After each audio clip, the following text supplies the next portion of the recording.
So I hate to throw another planning thing at you because I know I share on here my checklist all the time, but I wanted to show you guys the monthly thing in case it inspires you to do something similar, but it's been super helpful for me. So whenever I find something helpful, I always want to share it with you guys too.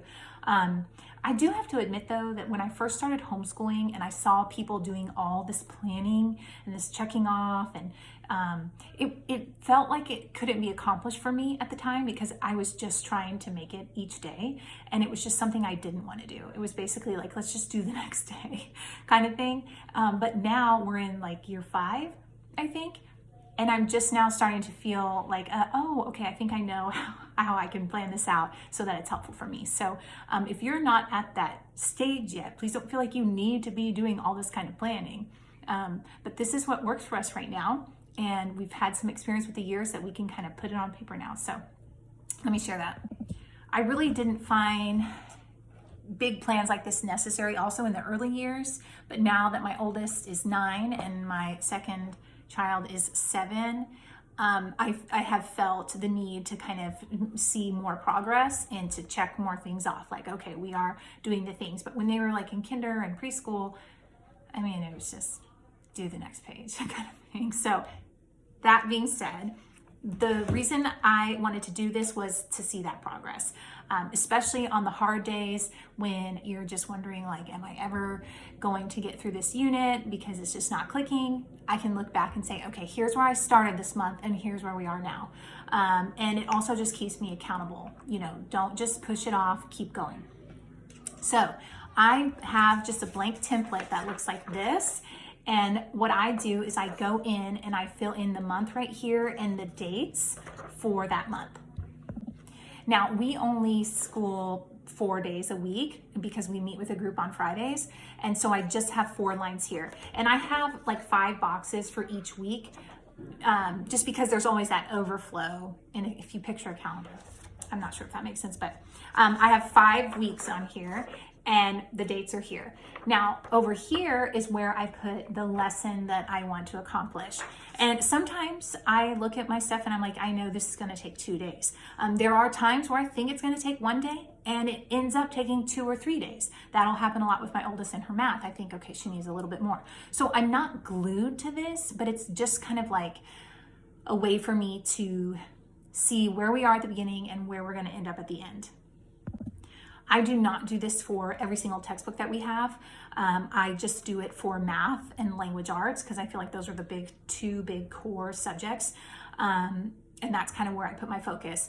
We have, you know, cursive books, and I use a phonics book on the side. So just like our main books get on here, but something like cursive, I just go do the next thing.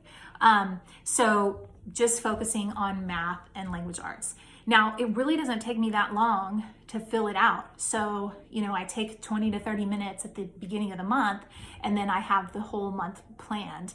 And by planned, I mean just like a loose guide on what I want to get accomplished. So once I have it blank, I just write November with my pencil. I fill in the dates and any kind of break weeks that we're going to take.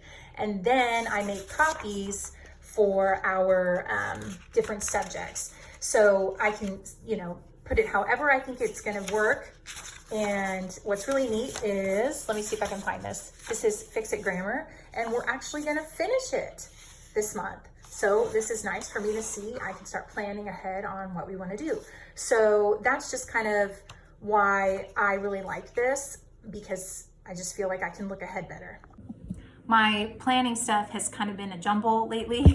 I got rid of my planner when I started our weekly checklist, which was really amazing. But now I kind of just have like a clipboard, and it's just slowly growing with things that I think are helpful. But it's kind of nice because, you know, you get a planner and you don't use 3/4 of the stuff that's in there. So this is actually just the things that I want. So, you know, I keep our little monthly sheets in here. I have a calendar for each month, and then I have like a year at a glance page, and just any other sort of things that I use all the time, like our literature is on here.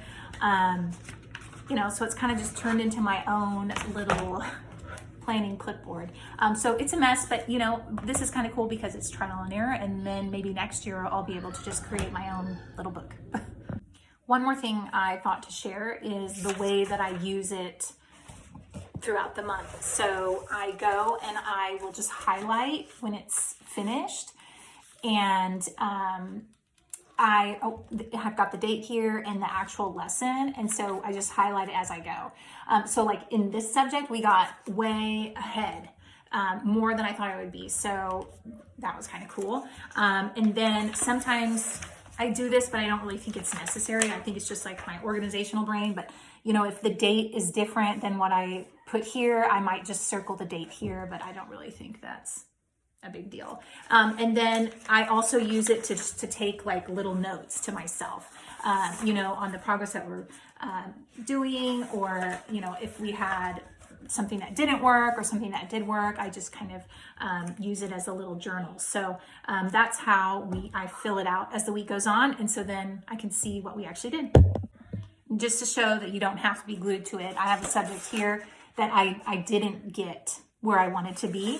And what's nice is I just will take this and then move it to the next month. And then I might say to myself, okay, maybe I need to spend a little more time figuring out how many days I want for each lesson. So that's what's kind of cool about planning it out and looking ahead, and figuring out what to expect this upcoming month. I just finished my last monthly chart. This is for language arts for my 7-year-old. I'm using treasure hunt reading. And then I just have some other goals that are related to language arts. I'm going to take these old ones and store them in the right portfolio. So this is my Evelyn, and I can go to her math. This is last month's chart, and I'll just come in here and put this one in here so they have a place to go. And that's it.